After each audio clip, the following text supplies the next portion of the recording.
À la une de l'actualité, ce lundi 27 février 2022, la nomination de Pascal Niamoulinda à la tête de l'Agence nationale d'identification des personnes ANIP. La presse en parle abondamment.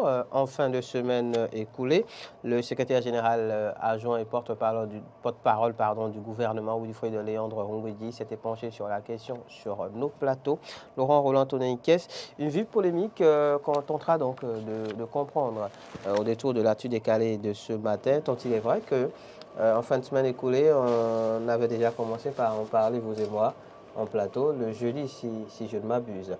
Je propose qu'on démarre l'actu décalée de ce jour par cet élément réalisé par la rédaction de l'MTV et de Diaspora FM sur le sujet, s'appuyant justement sur les propos tenus par le secrétaire général adjoint et porte-parole du gouvernement, Wilfried Léandre Roumbédi, au détour de l'émission spéciale réalisée donc, sur nos plateaux en fin de semaine écoulée.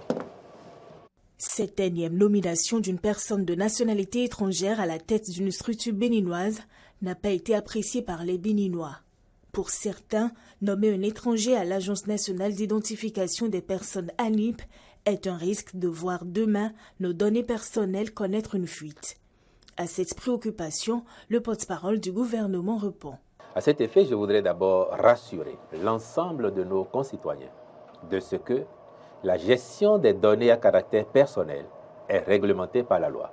Et c'est pour ça que dans notre pays, nous avons une autorité dédiée à cette question-là, pour s'assurer que cette gestion est faite conformément aux lois, pour s'assurer qu'il n'y a pas d'abus, qu'il n'y a pas de trafic de ces données-là. De ce point de vue, si vous n'avez pas d'inquiétude, en pensant par exemple que le DG sortant serait parti ou partirait avec les données personnelles des millions de Béninois, je peux vous rassurer qu'il n'y a pas plus d'inquiétude non plus à avoir quant au nouveau venu, parce que le précédent ne l'a pas fait, celui-ci ne pourra pas le faire non plus. Personne ne partirait demain avec nos données à caractère personnel. Sur la question de savoir si aucun Béninois n'avait le profil requis pour ce poste, le porte-parole du gouvernement affirme. Peut-être qu'il y a des gens bien qualifiés, mais sur l'instant, moi je peux vous certifier que le Conseil des ministres a eu plusieurs CV. Les autres étant béninois et celui-ci étant rwandais. Mais en regardant les parcours, en regardant le profil, au regard de l'objectif, parce qu'il ne s'agit pas seulement, en l'espèce, de la simple administration de l'entité en tant que, du point de vue administratif. Il y a aussi les aspects techniques, technologiques, et en cela, celui qui a été nommé avait une longueur d'avance sur les autres parce qu'il a une expérience avérée en la matière. Il a géré notamment cette problématique déjà dans son propre pays, ce qui n'était pas sérieusement le cas de nos compatriotes dont les dossiers ont pu être regardés par le Conseil des ministres. Wilfried Léandre Roumbédi a précisé enfin le souci premier du gouvernement. Le souci premier du gouvernement a été de retrouver le profil pointu pour faire face aux exigences technologiques du moment, parce que, sans jeter la pierre à personne, vous le savez, combien de Béninois ayant été sollicités les services de l'ANIP, en dépit de tout ce qui se fait de bien là, combien de Béninois ne se sont pas plaints des prestations parfois. Vous le lisez sur les réseaux sociaux tous les jours. Nous voulons corriger ça pour qu'à terme, à la fin du mandat du DG, même si un Béninois demain reprend les rênes de la structure, qu'il y ait des niveaux de faiblesse qui soient totalement éradiqués et que le service soit optimal. Il ressort donc des échanges sur cette question sur ce plateau spécial que depuis 2016, le gouvernement a donné le ton et assure les choix qu'il fait parce qu'il recherche l'efficacité maximale au profit des Béninois, au dire de Wilfried Léandre Roumbédi. Merci donc à la rédaction de l'NTV de Diaspora FM. Merci à Grace Avaligbe notamment pour ce sujet réalisé par rapport à la nomination donc, de Pascal Niamoulinda à la tête de l'ANIP, à la polémique suscitée par cette nomination et aux explications données par Wilfried Léandre Rungweji, le porte-parole du gouvernement, au détour de cette émission spéciale réalisée sur nos plateaux. Laurent Roland Toney-Nkes. Au lendemain donc de cette nomination, en début de semaine, la presse continue de s'épancher sur le dossier et on tente de savoir si les uns et les autres ont été, on va dire, convaincus par les explications données par le porte-parole du gouvernement. D'abord, je suis tenté de vous dire que la réaction des Béninois est légitime, hein, bien évidemment. On ne va pas faire le procès aux Béninois d'avoir réagi parce qu'en réalité, comme l'a reconnu le porte-parole du gouvernement, il s'agit de données à caractère personnel, bien évidemment.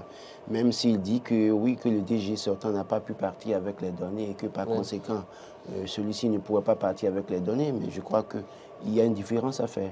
Okay. Cyril Gougbedi demeure et restera, en tout reste, il demeurera béninois, bien évidemment. Et donc, ce qui n'est pas le cas du nouveau DG. Il partira avec des données personnelles. Et par contre, pour le nouveau DG, c'est vrai qu'on peut avoir des craintes qu'un jour, oui, qu'on retrouve. Puisque vous savez, quand on parle de données à caractère personnel, c'est vrai que les gens ne sont pas d'accord avec certaines positions. Mais c'est quelque chose à véritablement pour préserver. Et dans il faut être habité d'un certain patriotisme pour ne pas voir. Oui, mais vous n'êtes pas sans savoir, Laurent Roland Toney-Nkes, qu'on n'accède pas à ce niveau de responsabilité sans avoir pris un certain nombre d'engagements. Donc, qu'on soit un Béninois, qu'on soit un Togolais ou qu'on soit même un Français, ce sont des données justement qui sont de l'ordre justement on va dire quoi? Oui, c'est vrai qu'il a évoqué la loi professionnel. Il a évoqué la loi. Et donc il ne peut s'entendre. Non, moi je n'ai pas dit que le monsieur partirait avec nos données, mais c'est des hypothèses qu'on émet. Bien sûr, parce que c'est légitime. Comme on aurait pu les émettre vis-à-vis de Cyril Gougbedi. Bien évidemment. Qui peut les utiliser à certaines fins. Oui, ce qui est sûr, parce que ce n'est pas parce qu'on est un étranger qu'on peut, oui, utiliser des données à caractère personnel. Ce n'est pas moi le problème, c'est les Béninois. Il faut expliquer. C'est les Béninois qui sont attachés à leurs données à caractère personnel. Ce qui est tout à fait normal. Moi, je pense qu'aujourd'hui, c'est vrai que quand on regarde un peu ce qui se dit un peu partout, et notamment les différentes déclarations de ceux qui soutiennent le chef de l'État et du porte-parole, on se rend compte que c'est la recherche de l'efficacité qui a conduit à ce choix. Alors, laquelle recherche de l'efficacité, on nous a parlé de plusieurs CV. Moi, de toute façon, quand on a vu des ministères lancer des avis ces derniers mois pour recruter des cadres, des directeurs à des postes stratégiques. Oui. À aucun moment, en tout cas, sauf erreur de ma part, aucun Béninois n'a lu un tel avis pour trouver quelqu'un à la place de l'ANIP. Certainement que, attention, certainement que si l'avis était lancé publiquement, certainement il y a des Béninois au niveau de la diaspora qui pourraient facilement faire ce travail et qui auraient pu postuler. Qui sont ces Béninois qui ont déposé le CV dont parle le porte-parole du gouvernement, comparé à ce Rwandais qui a eu le meilleur profil, bien évidemment. Sachant que beaucoup d'autres structures, peut-être, au niveau de beaucoup de structures, on a d'autres têtes pensantes d'autres pays, bien évidemment.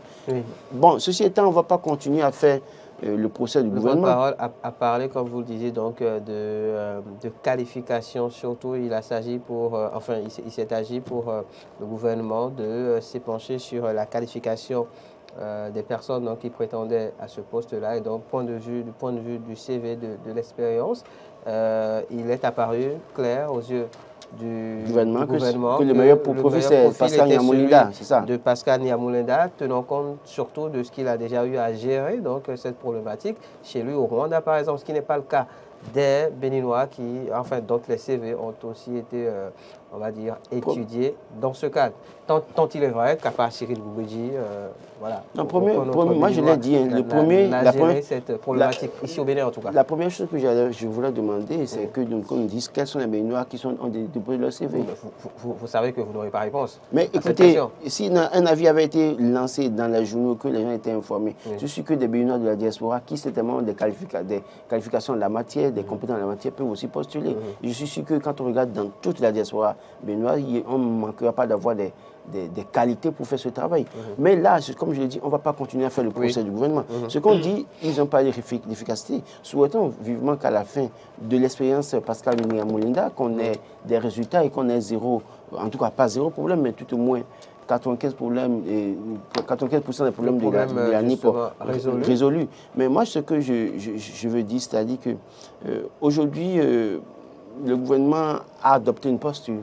Cette posture qui rejoint un peu comme ce cas, déclaré du chef de l'État. Le Bénin étant un désert de compétences et qu'il faut aller exporter les compétences dans une certaine mesure. Si le besoin se fait sentir. Voilà, et donc au Béninois maintenant de réfléchir pour voir comment faire pour combler le vide du désert de compétences, bien évidemment. Si tant est que nous n'avons peut-être pas les compétences au plan local. D'accord. Excusez du peu, le porte-parole du gouvernement a également parlé, Laurent Roland Tononiquès, de cette exigence technologique du moment, justement, tenant compte de tous des problèmes que les Béninois ont rencontrés ces derniers temps vis-à-vis de l'établissement de leurs, documents officiels. Il s'agit pour le gouvernement, au travers de la nomination de Pascal Nyamulenda, de corriger aussi cet état de choses. Un désaveu presque inavoué à Cyril Goumbedji. Oui, qui a mis Cyril Goumbedji là, c'est le gouvernement. Et qui désavoue Cyril Goumbedji, c'est le gouvernement. Donc c'est une affaire de famille. J'estime que c'est une affaire de famille. On ne va pas polémiquer là-dessus, on ne va pas s'attarder là-dessus. Cyril Goumbedji, par le passé, excusez, mais c'est ça, justement, quand on a confié l'année passée, Goumbedji, moi j'ai dénoncé ça à un moment donné. Pourquoi je l'ai dénoncé? Et je crois que les Béninois ne font peut-être pas attention à l'histoire. Quand on a amené Cyril Goumbedji à la tête de l'ANIP avec le RAVIP, je me suis souvenu d'un dossier. Souvenez-vous du dossier RAVEC. Oui. C'est lui qui avait dirigé le RAVEC sous Boniaï. Quel a été le bilan du projet RAVEC? D'accord? Quel a été le bilan du projet RAVEC, registre administratif à vocation état civil sous Boniaï? Et quand on a créé l'ANIP, c'est lui qu'on a mis là. Et donc, beaucoup ont peut-être oublié. Et puis finalement, quand on fait le procès à Cyril Goumbedji, moi je retourne dans l'histoire pour dire, mais est-ce que, quand il avait géré le RAVEC, est-ce qu'on avait eu des solutions assez probantes? Est-ce qu'on a pu résoudre les objectifs fixés pour ce projet avait été atteint dans cette mesure?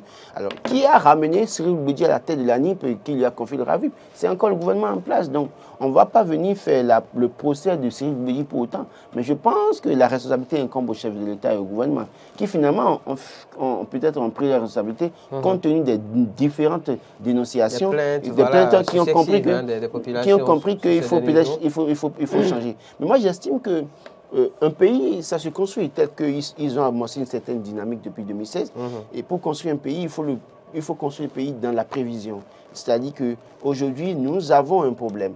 Nous avons, si vous voulez à la tête de l'ANIP, il y avait beaucoup de problèmes. Et pour régler les problèmes aujourd'hui, on a estimé qu'il faut amener un Rwandais pour régler les problèmes. Mais depuis que l'ANIP a été créée en 2017, combien de cadres béninois ont été envoyés à l'extérieur du Bénin pour se faire former, pour être aptes pour occuper de tels postes? En la matière, pour peut-être en la matière. Justement remplacer Donc, Cyril Goumbedji. Le tout ne suffit pas de dire qu'on n'a pas de bon profil au plan national et que par conséquent, il fallait faire appel à un Rwandais. Mais dans la prévision, qu'avons-nous fait? Est-ce que depuis que Cyril Goumbedji est là, nous avons pu envoyer des cadres compétents, en tout cas béninois, se faire former en la matière à l'extérieur pour avoir les compétences nécessaires pour venir résoudre ce problème? Parce qu'on a mis Pascal Nyamulenda là, d'accord, mais est-ce qu'il est là pour 10 ans? Est-ce qu'il est là pour juste 3 ans, le temps qu'on forme un béninois qui a les compétences? Pascal Nyamulenda, aujourd'hui, on achète ses compétences. Pourquoi? Parce qu'à un moment donné, son pays lui a donné les moyens de se faire former et d'avoir la compétence, d'avoir géré ça dans son pays. Et c'est parce qu'il a eu cette expérience qu'on lui fait appel. Aussi longtemps qu'on ne va pas donner l'occasion à des Béninois de se faire former, on va continuer à importer de la compétence extérieure et on va penser que les Béninois ne sont pas compétents, qu'il y a un dizaine de compétences. Donc j'estime que dans tout ce que nous faisons aujourd'hui et dans la dynamique, les réformes opérées par le pouvoir en place, que le pouvoir essaie d'insérer cette possibilité dans ces réformes. Faire en sorte que les secteurs dans lesquels on a un DGA de la douane qui malheureusement pour peut-être les douaniers qui vont dénoncer, un Sénégalais, mais pour le pouvoir, c'est heureusement parce qu'il a la compétence à avoir. Ce qu'il faut. Alors, en la matière, ce qu'il est venu apporter là, Comment on travaille justement à ce que des Béninois puissent aussi développer, on va dire, ces qualités et se les approprier? Si la Chine concurrence les États-Unis aujourd'hui, c'est pas que parce qu'à un moment donné, les Asiatiques, Chinois ou Japonais, à un moment donné, ont fait la poubelle, sont allés se faire former en Europe, aux États-Unis. Les États-Unis sont revenus après au pays. Les Chinois ne sont pas allés chercher les Américains, mais ils ont profité de l'expertise américaine, l'expertise européenne dans une certaine mesure, et après maintenant, travaillent à dépasser ces personnes-là. Donc je crois qu'au-delà de tout, dans tous les secteurs, le DG ANAT étant aussi un Rwandais, oui, je n'ai rien contre, c'est des Africains dans une certaine mesure. On peut ne pas être d'accord, mais dans une certaine mesure, c'est des Africains. On ne va pas se faire la guerre entre Noirs, bien évidemment. Parce que l'autre chose qu'on ne dit pas, c'est qu'il y a beaucoup de Béninois aussi qui sont promus à l'international, qui occupent des postes de responsabilité dans d'autres pays. Écoutez, en la matière, je ne suis pas d'accord qu'on utilise cet argument. Oui. Parce que dans la matière, les Béninois occupent des postes de responsabilité au plan international, mais n'occupent pas de postes stratégiques, aussi stratégiques pour tous ces pays-là. De ce que vous savez. Écoutez, de ce que vous savez, les exemples qui ont été cités, quand vous voyez, il y a toujours une réponse à apporter à chaque exemple. On ne va pas perdre du temps, on va s'attarder sur ça. Mais ce que je veux dire, c'est que, d'accord, le Bénin disait compétent depuis 2016, nous sommes en 2023, que maintenant, à partir de 2023, qu'on fasse l'effort d'envoyer former. D'ailleurs, je ne vous coupe pas, il y a le quotidien Matin Libre qui fait allusion à cela, qui parle de la nomination d'un Rwandais à la tête de l'ANIP, la faute au désert de compétences. Oui.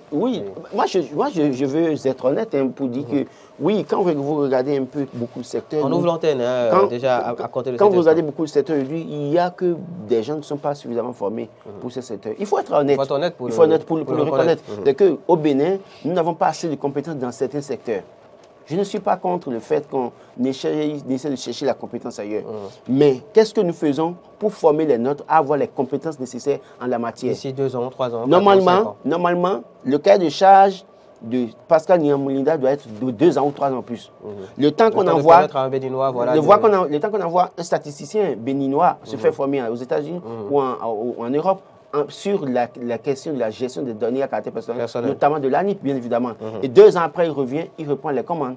Parce que si celui-là reste 2 ans, 3 ans, et qu'on ne forme personne, c'est que chaque fois, on dira qu'on a cherché les CV, et au niveau des CV béninois, on n'a pas eu de compétences. On va recevoir un tout premier intervenant. Bonjour, bienvenue, monsieur. Bonjour, plateau. Merci de vous présenter. Monsieur Djossou, désireux de Pôle. Monsieur Djossou, on vous écoute. D'accord. Bon, sinon, en tant que normal, mais des nommés, normalement, et on nous critique à ce que, si on va bien, mais à Ossunanze, on a servi, tout le temps, on a une union, on a ressourcé. Normalement, on ne doit pas critiquer ça. Parce que, si on voit extérieur, il y a aussi les présidents qui sont en train de servir. Bien sûr. Aucun loi ne peut pas interdire ça, de ne pas choisir quelqu'un qui est étranger de venir servir mon pays. Le Bénin. On ne peut pas critiquer ça. D'accord. Merci. Merci. Bonne suite de journée à vous, monsieur Djossou. Je n'ai pas retenu, en fait. À Tiémé, c'est ça? D'accord. Je n'ai pas fait attention. Salut à tous ceux qui nous suivent alors à Tiémé, comme lui, Sidjan Teti qui nous appelait de à Tiémé. Voilà. Il y a du commun. Monsieur Djossou qui estime que oui, c'est... Bonjour. Oui, bonjour, monsieur. Monsieur Guillaume Guénotin. Guénotin, d'accord. On vous écoute, monsieur Guillaume. Oui, bonjour. Veuillez diminuer le volume de votre poste téléviseur, s'il vous plaît, on s'entendra mieux. Monsieur Guillaume. D'accord. Vous appelez d'où?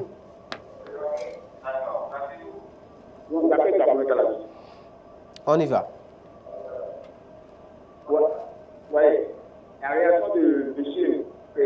Katamanko a été claire. Quelquefois, la classe. Allô? Monsieur Guillaume? Il est parti? Je pense qu'il est parti. Monsieur Guillaume qui nous appelait d'abord Mekelavi et qui voulait faire allusion à la réaction de Kassamampo, donc oui, de la CSTB, qui a réagi effectivement par rapport à cette nomination Il n'est pas le seul d'ailleurs. Bonjour, bienvenue. Bonjour. Merci de vous présenter, monsieur. Nyansono Innocent de Porto. Oui, monsieur Nyansono Innocent, vous écoute. Oui. Comment vous allez, les deux frères? Très bien, et vous? Ok, je me grâce aussi. D'accord. Bon, j'ai pris le frère à marche, mais je voulais me prononcer sur ça. Oui, allez-y. Écoutez, moi, je ne suis pas totalement d'accord. Parce que quand on dit ANIP là, c'est notre poumon, ça. Ça, c'est le vrai bénin, ça. Si on peut amener quelqu'un, peut-être ministre, premier ministre, moi, je m'en fous pas mal. Ok. Mais l'identité, c'est-à-dire notre identité là, c'est l'ANIP. Pour moi, il n'y a même pas de cité. Ok. Il n'y a même pas de cité. Oui. Donc la sortie.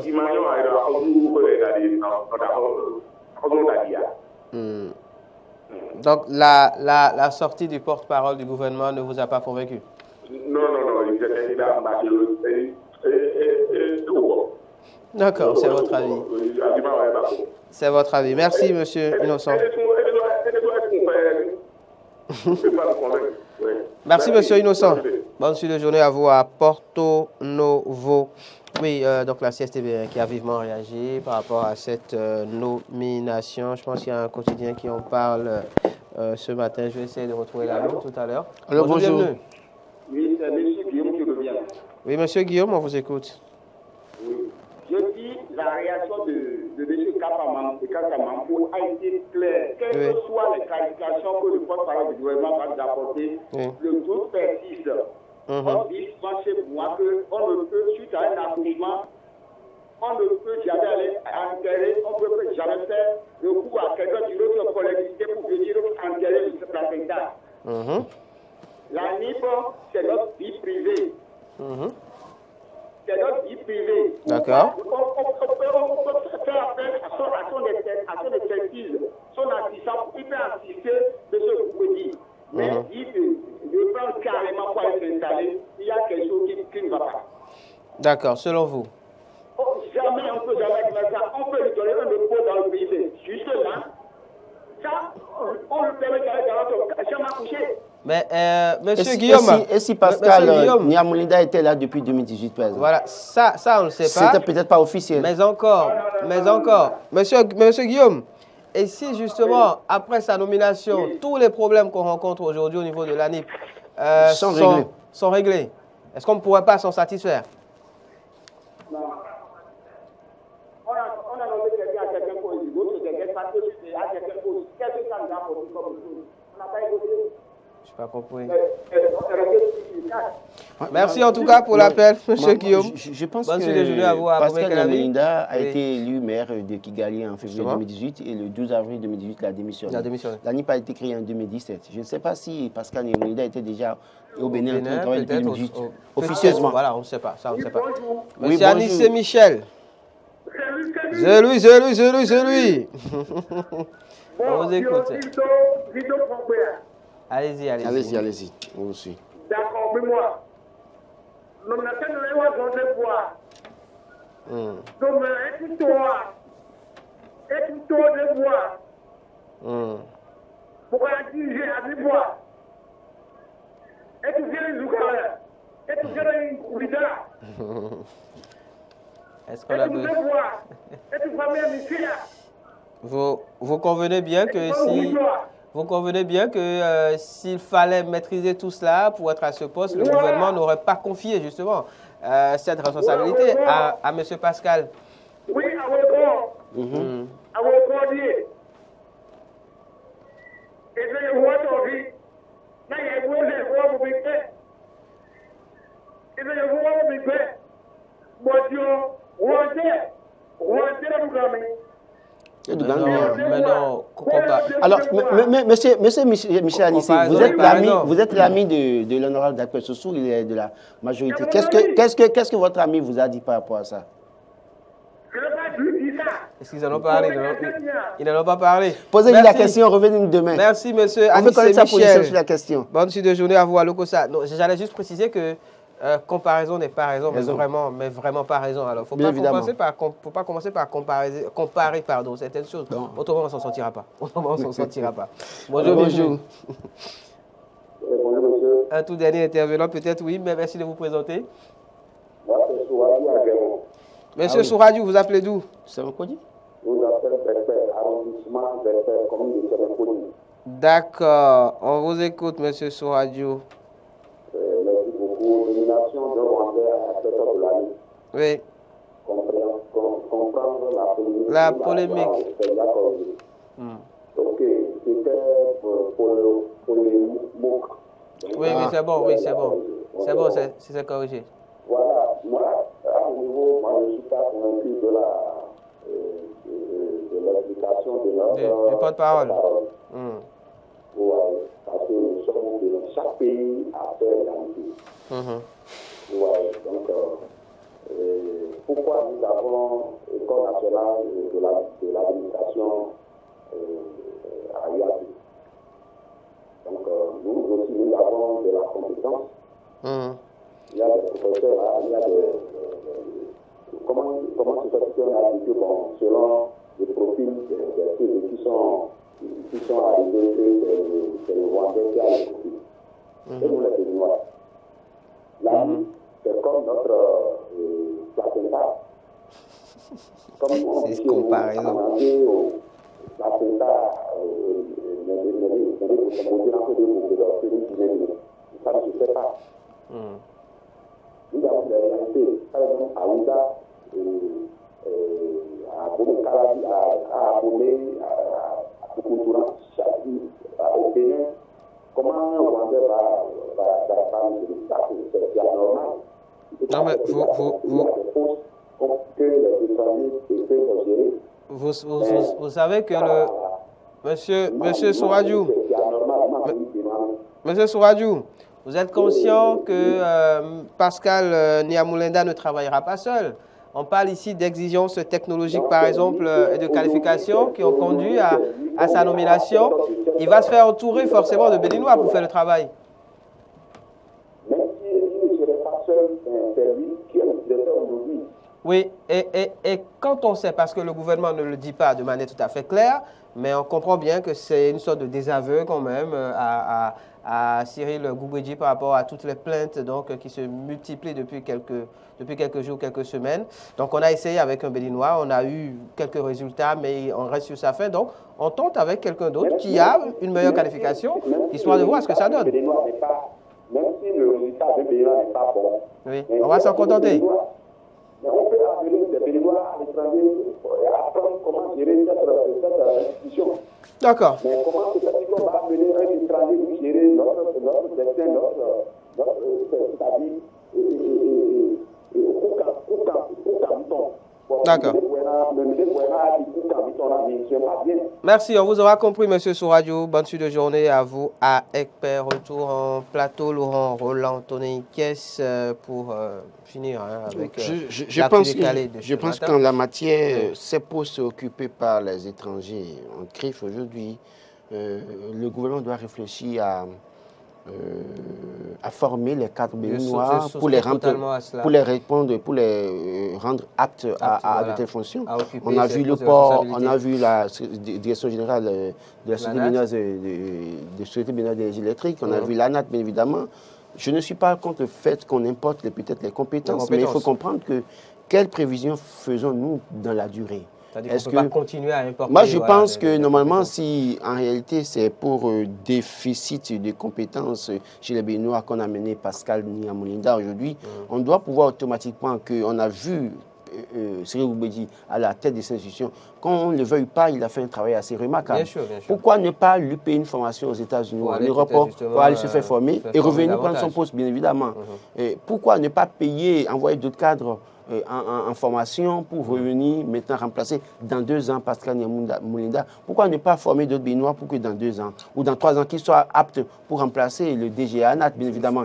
Il faut préciser en parlant de formation qu'il ne s'agit pas de formation diplômante tout court, il bien s'agit aussi d'expérience. D'expérience. Parce qu'une chose est d'avoir la qualification, et l'autre est d'avoir l'expérience. Je suis sûr que c'est en cela que je suis contre le fait parfois qu'on parle d'expérience avant de mettre les gens des postes. Oui. Pascal Nyamulenda dont vous parlez là, qui a géré la même structure dans son pays là, quand il allait se faire former là, vous aviez, est-ce que dans son pays là, c'est parce qu'il a commencé quelque part un jour. Oui, on est d'accord. Attendez, c'est parce qu'il a commencé un jour quelque part qu'aujourd'hui nous compétissons en expérience. On est d'accord, Laurent, mais vous conviendrez que quand vous avez 2 CV avec quelqu'un qui n'a pas d'expérience du tout et un autre qui en a, vous choisirez forcément celui qui a de l'expérience. Je suis d'accord, mais je dis, c'est de cela qu'on parle. Donnons des chances aux gens plutôt que de parler chaque fois d'expérience des autres. Je suis d'accord. Je crois qu'en l'État, si on envoie un cadre béninois aller se faire former aujourd'hui, aux États-Unis ou en Europe, il revient. On peut l'envoyer en stage. Non, on l'envoie là comme DGA de l'ANIP. Par exemple, voilà. Travailler avec celui qui est là. Voilà. Et sachant que dans 2 ans, 3 ans, il aura eu le temps d'apprendre beaucoup. Et là, on enlève l'autre, on repositionne un compatriote. Je crois que si le gouvernement est dans cette posture, on peut applaudir. Mais si le gouvernement n'est pas dans cette posture d'envoyer les cadres béninois se faire former et de revenir chaque fois nous dire, parce qu'on n'a pas eu de CV, de bons profils, qu'on est allé chercher la compétence ailleurs, je crois que les béninois auront suffisamment raison de dénoncer. À un moment, ça ne passera plus. Ça ne passera plus. C'est clair. Voilà. Merci à vous, Laurent Roland Toninquès. Merci à tous ceux qui nous ont suivis, M. Diossou, M. Guillaume, M. Innocent, M. Anissé, Michel. Monsieur Souadjou, merci à tous les autres qui ont tenté la ligne et qui ne l'ont pas obtenue. Merci à ceux qui auraient voulu qu'on s'épanche un peu plus longuement sur le sujet, mais on va devoir s'en arrêter là. Bonne suite de journée à chacun et à tous sur EDN Télévision.